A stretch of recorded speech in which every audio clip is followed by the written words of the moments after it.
Yeah, I think it. Just in case I see somebody where the door can't cover something there, but it's a store. And we are recording. Okay, great. Absent an official chair, Olivia, you're acting chair, I believe. So you want to call this meeting to order?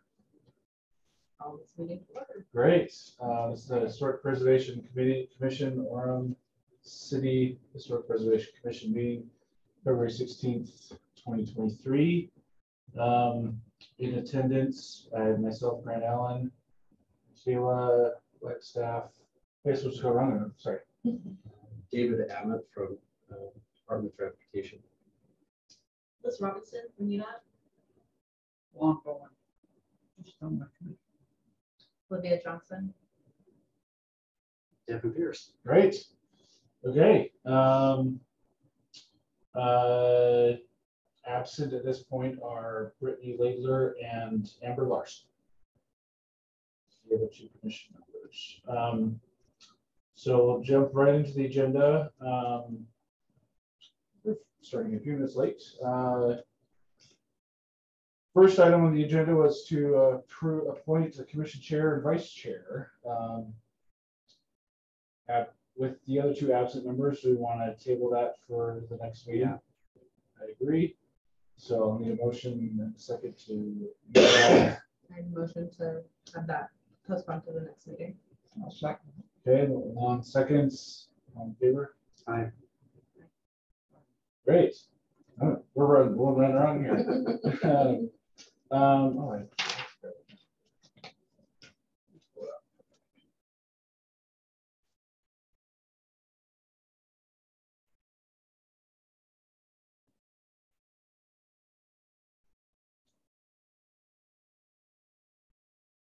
Okay, so this typically happens November or December of the year prior.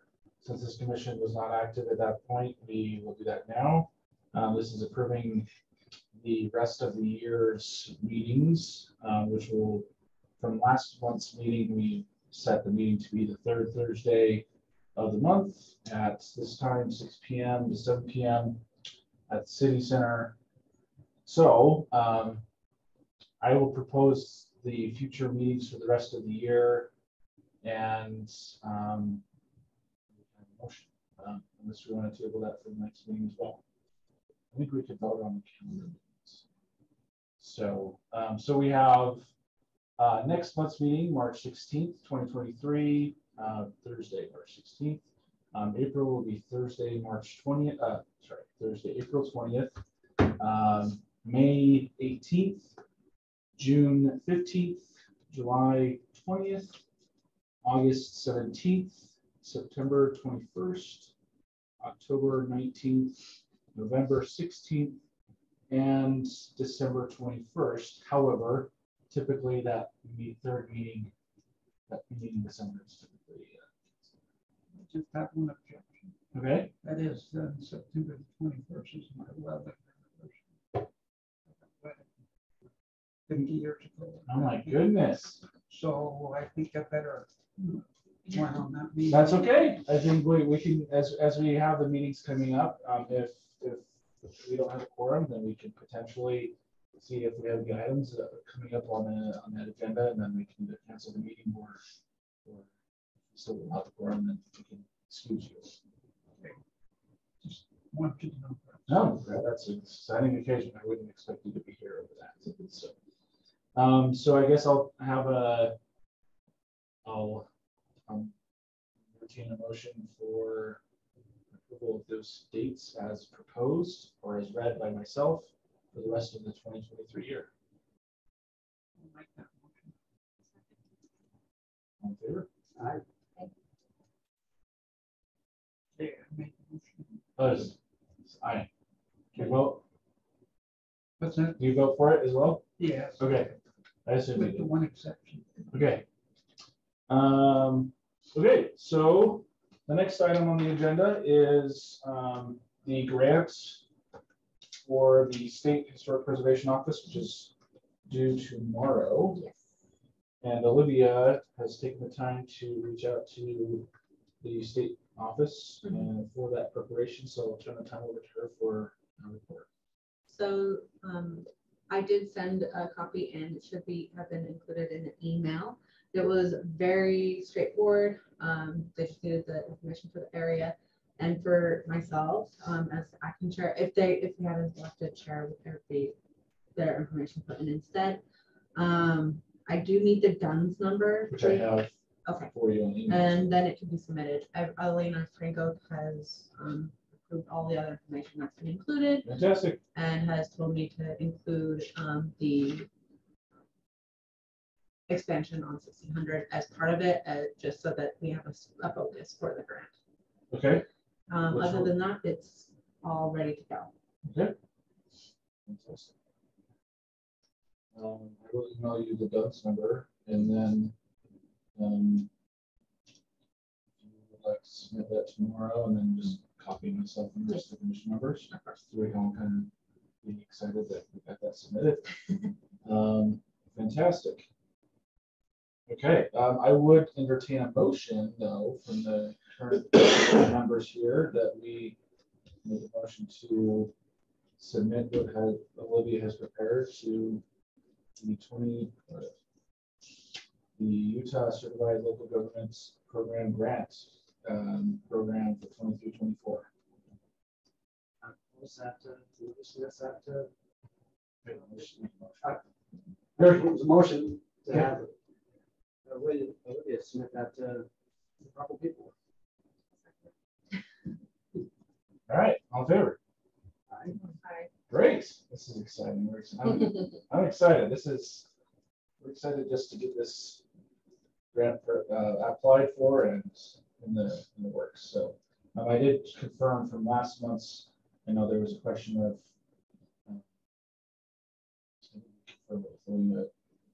that it was a 10,000 and 10,000 match. Yes. But I did double check for internally on our budget is 10,000 that we have available. So we do have the money available for the And match. when should I expect that email for the number? I'll just send it tonight for you. So, Sounds good. yeah, I've got it ready for you. I actually have it right here, but if you want to take it with you. Great. Okay, that is the first three items in a true rapid fashion. So we welcome Liz Robinson and David Ammett from the Utah Department of Transportation. As I mentioned in the previous meeting, there's going to be an expansion of 600 North, and so this is their mitigation of historic buildings along that through that expansion.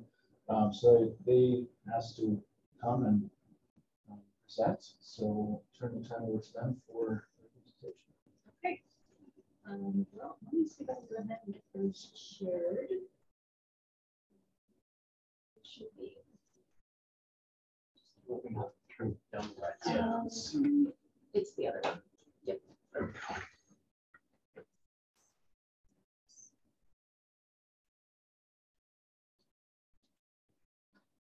Yay. Thanks for first time. Okay. Well, thank you so much for having us tonight. We wanted to stop by, first of all, to introduce ourselves as the Cultural Resources staff at UDOT, and to talk through this project here on 1600 North, which sounds like you've had a little bit of introduction to already last time. Yeah, I'm Liz. I've worked with the department now just over 10 years as of like last week. And I'm the Cultural Resources Program Manager. So I manage the program that includes archaeologists and then David, who is our architectural historian. And we review pretty much every project that UDOT does for impacts to cultural resources. So that includes archaeology and historic buildings. And in that process, we will often reach out to local historical societies and CLGs in the area of our projects and include them. So we want to come and introduce ourselves so you know who we are. Next time we send you a letter saying we have a project, we invite you to be a consulting party. That's who we are and that's what we mean. So Yeah, so I'll run through a little bit of the project too, and stop me if you've heard it all before, but I'll give David a chance to introduce himself. Oh, thank you. Thrilled to be here. As you all know, I'm David. I'm the architectural historian at UDOT as of 3 weeks ago. It's been a month, I It's been a think. month. So we've got a decade and a month. Prior to that, I was executive director of Preservation Utah, which is the statewide nonprofit that advocates for historic preservation. And let me just say, I'm thrilled that you guys exist. I love the fact that Orem has a CLG now. And if there's anything I can do as a sort of resident, or live in Provo, but it's not a whole lot of difference between those two cities. A lot of space between them. Please let me know. And Grant has my contact info, so reach out. Yeah. Anyway, I'll turn the floor back to Liz. Great. So I'm sure have heard of the 1600 North expansion project. I know it was proposed years ago and kind of got tabled, and now it's back. It does propose to create a 5-lane section throughout the entire length of 1600 North from State Street to essentially the interchange to help give a few more lanes there for traffic, help with some safety issues as well that we have along this corridor, and hopefully build the thing that we introduced and hope to have built, several years ago. We started out strong, but in 2019, but quickly realized that the combination of real estate prices and then inflation on construction costs were driving us over budget. So by a great degree. So at this point, we have wrapped up the environmental documentation for this project, and we're tying up some loose ends, but then it will essentially need to sit until we have some additional funding to make up that gap. Or unless inflation magically reduces to such a degree that it's a little easier to manage. Currently, it's budgeted and funded for the fiscal year 2030 is when we'll have those extra funds available to actually start construction. We're hoping that in the interim between legislative sessions and in talks with the city, perhaps we can speed that up if there's some other funds that we could find to dedicate to this project. So we're on hold for now for maybe an indefinite amount of time, but it may be as many as 7 or 8 years before we come back to this. I wanted to just walk through a little bit of how we do the historic resources analysis and kind of the regulatory framework, so that when we may say some of these jargony words, you'll be kind of familiar with what that means and a little bit about what our process is and how we get to understanding what the historic resources are. This is a state-funded project, and so the regulatory framework that we're working under is actually a Utah State Code called 98404. This is a process that for UDOT, we mirror the federal process, which is called Section 106, and that's Section 106 of the National Historic Preservation Act. So you'll hear a lot of cultural resource people throw around kind of those two terms as far as the process that we're doing. So while this is state funded, this is the same process you'll see in other places. And it's essentially 2 steps: to identify resources, we're going to evaluate them, and then mitigate for any adverse effects. So it's kind of our big steps. So for the identification stage, we did a survey for historic buildings that are over 50 years old. And for these roadway projects, we will identify properties not only that are 50 years old today, but are a couple of years out, so that when things get delayed, like this one has, we have a little bit of a buffer. So because things are constantly aging in to being historic, if you will. So on this project, we did a survey at a reconnaissance level. It was kind of a high level. We're just looking at what's old enough and what's still kind of intact. And we're able to identify 23 historic buildings along this corridor that were of the correct age. And so then we moved with those buildings into the evaluation stage. So in evaluation, we're looking for, is this going to be eligible for the National Register of Historic Places? And we look at if it has significance for association with historic events or people, if it has important design elements, or if it has the potential to yield some data for us physically in and of itself. So looking at that, of those 23 historic buildings, we found 10 of them were eligible for the National Register. Yeah, so that got whittled down a little bit. And then from that group of buildings, then we also look to see what effects the project can have on these buildings. And that can range from we're going to avoid them and not have any effect on them at all, to unfortunately, because of widening the roadway, we have to acquire a whole property and potentially demolish the building. And that's called an adverse effect. Unfortunately, we had 5 properties where we're going to have adverse effects on this project. All of the widening for the roadway is going to be going to the south side of the roadway. And so there are 5 properties on that side that will need to be acquired and demolished. I have some photos of those buildings here. Some good post-war, mid-century era residences. Ranch and split level sort of designs. Yep, split ranch. So those are the buildings in Orem that we're working with. There's one more that's in Linden. I didn't know how the rivalry was between you guys. I want to talk about the Linden property to the Orem folks. So since we have adverse effects to buildings on this project, we then need to mitigate for them. And that's one way that we're able to kind of make up for or compensate for the historical value that's being lost because we are needing to demolish these properties. So you can kind of think of it that way. So the way that we resolve these adverse effects, we come up with some action items. We formalize those in a memorandum of agreement called the MOA that's agreed to between ourselves, the State Historic Preservation Office, and then any other consultant parties that are involved. We were doing most of this work mid to late last year before the commission was reformed. So that's why we didn't involve you in this to date. And we needed to get that document going so we could wrap up, like I said, this project. But we did include some language in there that we were going to be communicating with this group going forward. So the mitigation that we have outlined in that agreement is to document those buildings that we're going to be demolishing at a more intensive level.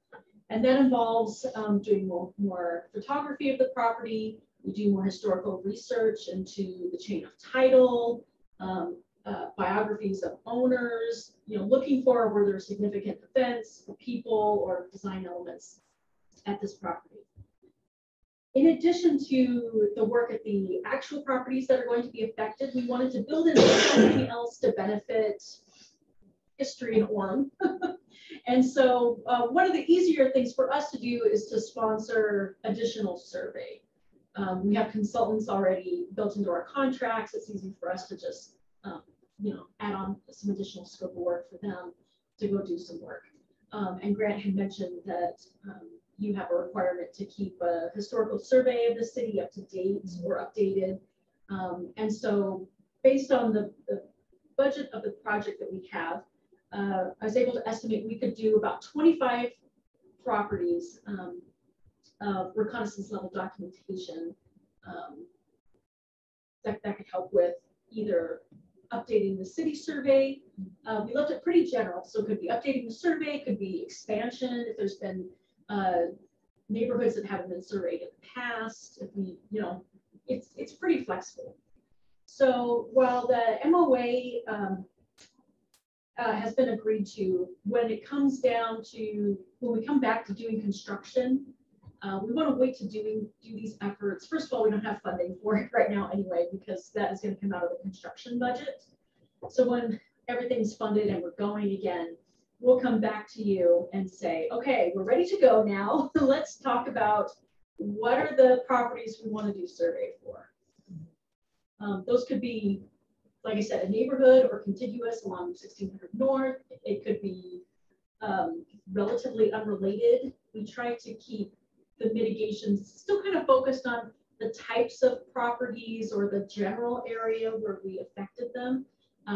But we can expand that to other areas of the city if that's something that's prioritized by the commission. So that's what I wanted to kind of bring you guys up to speed on, so that when you see us again and we say, okay, we're ready to go, we can jump right back in. And if in the meantime you think of or come across properties that you think would benefit from some survey, or areas of the city that need new survey or updated in the future, kind of keep those on a back burner for us, and then we can revisit those when it comes time to do the work. So is it just gonna go down to State Street? I mean, is that part of, State Street to I-15. what's that? State to I-15. All the way down to, Yeah. Right. how far up is it gonna go? To the east, the improvements are running up to the intersection with State Street, Or just down just down the hill. west?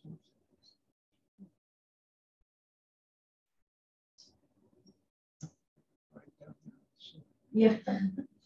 Well, if you go during rush hour, you'll have plenty of time just to look around and take it in.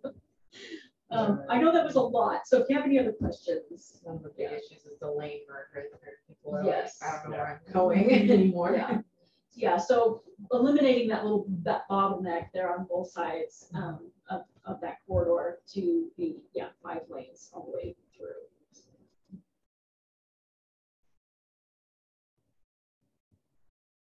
Okay, any other questions?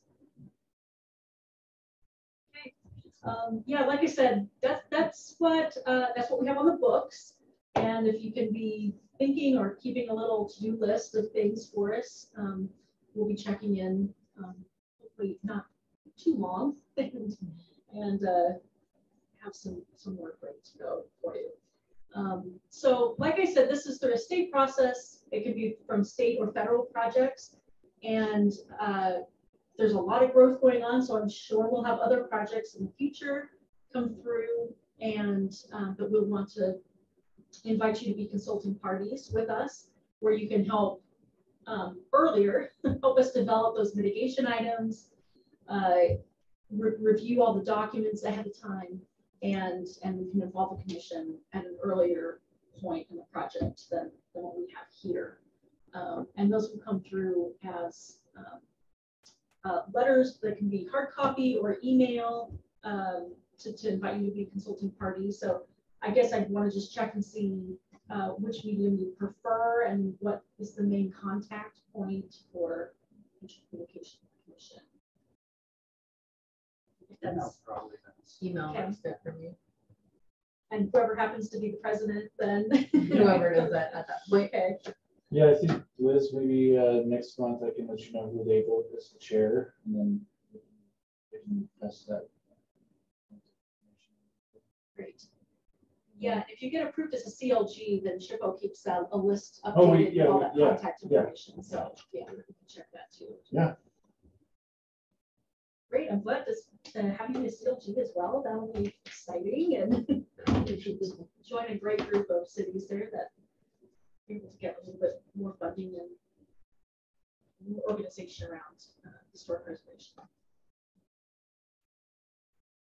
Yeah, Lons are really one of our residents, I would say, expert historians of Orem. So we're excited to have them on the commission. So. Okay. Great. Well, thank you, Liz. Thank you. I apologize. I had to step out of there. I have somebody who is disoriented. The last item on tonight's agenda is Oh, sure, really rapid fashion. Last item is to view and approve minutes from the January 19th meeting. Those were attached to the agenda. Anybody have a chance to review those? Okay, I'll take a moment. I'll entertain a motion for those minutes. I motion to approve the minutes from the last January 19th January meeting. 19th meeting. Great, I second that motion. excellent. On favor? Aye. Aye. Okay, motion passes. Any other items we need to feel that need to be brought up tonight? Okay, I asked Lon if it was okay tonight because I didn't know how long your presentation was and any other discussion items. We'll be hearing from Lon next month on part 2 of your presentation. And those who maybe weren't able to catch the first part last month, but we're excited to have you present next month. So, okay, I will entertain a motion to adjourn. There's nothing else. Good. All in favor? Aye. All right. That was this event we're doing. What is it? Is it? So it is Alrighty. for SHPO, which is. We can, we'll